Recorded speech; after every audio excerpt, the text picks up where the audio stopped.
Hi, എൻ്റെ പേര് ഷെറിൻ റാഫി. ഞാൻ ലൈഫ് ചേഞ്ചിലെ എയറോബിക്സ് ഇൻസ്ട്രക്ടറാണ്.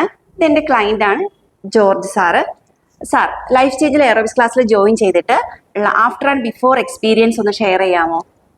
ബേസിക്കലി ഞാനിവിടെ സ്ട്രെങ്ത് ട്രെയിനിങ് ചെയ്യുന്നുണ്ട്. ഒരു കാർഡിയോ റീപ്ലേസ്മെൻറ്റ് പോലെയാണ് ഞാനിപ്പോൾ എയറോബിക്സ് ഫോളോ ചെയ്യുന്നത്. 3 ദിവസം ലെസൺസ് ഉണ്ട്. സോ വളരെ സിസ്റ്റമാറ്റിക് ആയിട്ട് 3 ദിവസം 1 hour വെച്ചതുള്ള വർക്കൗട്ട് അതിനകത്ത് കിട്ടുന്നുണ്ട്. അപ്പോൾ ഈ ഒരു 3 months സെക്ഷൻ അറ്റൻഡ് ചെയ്തിട്ട് സാറിന് കിട്ടിയിട്ടുള്ള ഒരു ഹെൽത്ത് ഇംപ്രൂവ്മെന്റ് അല്ലെങ്കിൽ ഒരു ഹെൽത്ത് റിസൾട്ട് എന്താ, ഒരു ബെനിഫിറ്റ് എന്താ? കാർഡിയോയുടെ ബെനിഫിറ്റ് ആണ് എനിക്ക് മെയിനായിട്ട് പറയാനുള്ളത്. വെയിറ്റ് ട്രെയിനിങ് ഞാൻ ഇതിൻ്റെ കൂടെ ചെയ്യുന്നുണ്ട്.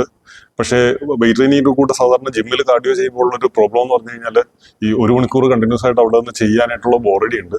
ഇവിടെ വന്നു കഴിയുമ്പോൾ ഒരു ഗ്രൂപ്പ് സെഷനാണ്. അപ്പോൾ ഒരു ഗ്രൂപ്പ് സെഷനായിട്ട് ചെയ്യുന്നതിനൊരു എൻജോയ്മെന്റ് ഉണ്ട്. ചെയ്യുന്നത് നമ്മൾ അറിയത്തില്ല. വളരെ പെട്ടെന്ന് തന്നെ 1000 വീട്ടിൽ സ്റ്റെപ്പ് ഒരു ദിവസം കവർ ചെയ്ത് പോകുന്നുണ്ട്. അത് ത്രെഡ്മില്ലെന്നുണ്ടെങ്കിൽ താഴത്ത് ബൈസൈക്കിളിൽ ചെയ്യണമെന്നുണ്ടെന്നുണ്ടെങ്കിൽ അവന് നല്ല ടൈം വർക്കൗട്ട് ചെയ്യണം. ആ സമയത്ത് നമ്മൾ അത്ര എൻജോയബിൾ ആയിട്ട് ചെയ്യുമ്പോൾ ഇതാണ് കുറച്ചുകൂടെ നമുക്ക്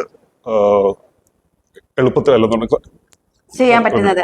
മ്യൂസിക്കിന്റെ പ്രസൻസോടുകൂടി നമ്മൾ ചെയ്യുമ്പോൾ നമ്മൾ അറിയാതെ ടൈം പോകുന്നത് നമ്മൾ അറിയില്ല. പിന്നെ അതുപോലെ തന്നെ ഒരു ബിഗിനർ സ്റ്റേജിൽ ആദ്യം നമ്മൾ ചെയ്ത സെക്ഷനെ വെച്ചിട്ട് ഇപ്പൊ ഒരു 4 month ആയല്ലോ. അപ്പം ഫ്രം ദ ബിഗിനിങ് ഈ 4 month ബിറ്റ്വീൻ ഇടയിൽ വന്നിട്ടുള്ള ആ ഒരു പ്രോഗ്രസ് എങ്ങനെയാണ് ഒരു ബിഗിനിങ് സ്റ്റേജ് മുതൽ?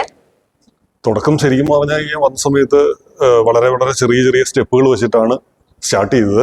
പിന്നെ ഞാൻ ഇതുപോലൊരു ഡാൻസ് ഫോമിലുള്ള ഒരു എക്സസൈസ് ഫസ്റ്റ് ടൈമാണ് വരുന്നത്. പക്ഷെ വളരെ പെട്ടെന്ന് തന്നെ പ്രോഗ്രസ് ചെയ്തു. ഇപ്പം നല്ല അഡ്വാൻസ് ലെവലിലുള്ള സ്റ്റെപ്സുകളിലേക്ക് നമ്മൾ പോകുന്നുണ്ട്. പക്ഷേ ഇതിപ്പം എല്ലാ ടൈപ്പ് ആളുകളും എല്ലാ സമയത്തും ഉള്ളതുകൊണ്ട് ബിഗിനേഴ്സിനും ഇന്റർമീഡിയറ്റിനും അഡ്വാൻസിനും എല്ലാവർക്കും പോകുന്ന രീതിയിലുള്ള കരിക്കുലാണ് ഇവിടെ ഫോളോ ചെയ്ത് പോകുന്നത്. അത് വളരെ നല്ലൊരു അപ്രോച്ചാണ്. Thank you so much.